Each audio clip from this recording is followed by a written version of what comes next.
In this tip of the day, let me demonstrate how you can easily switch between the world coordinate system and a construction plane coordinate system within OneCNC. To begin with, let me quickly create a construction plane on the face of the part. I'm going to head over here to the lower left-hand corner, select our construction plane tools, and I'm going to use this option right here. That will allow me to take my cursor, simply left-click on that face, and now we have a construction plane placed there. Now I want to move the origin of the construction plane to that point. So let's zoom in just a little bit. We can accomplish this by using this command called position plane. I can take my cursor, left click on that vertice, and now the origin is right there. All right, very good. So we have this construction plane created, and what I want to demonstrate now is that we can use the coordinate system for a world or that construction plane coordinate system very easily. For example, let me hit the space bar twice, and let's say I'd like to create a circle in reference to the world coordinate system. Well, that's very easy. We can head over here to arc, and let's change the diameter to, let's say, 1 inch.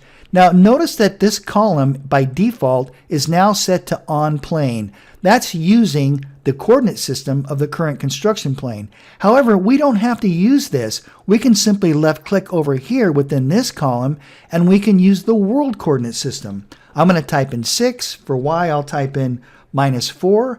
That looks good, so we'll click OK to that. And so we can continue creating geometry in reference to the world coordinate system as long as we use the world column there.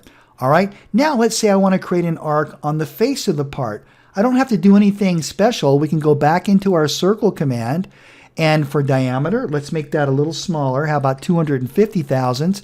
The first thing I would do is change the Z value here to 0. And remember, this column is referenced to the construction plane coordinate system.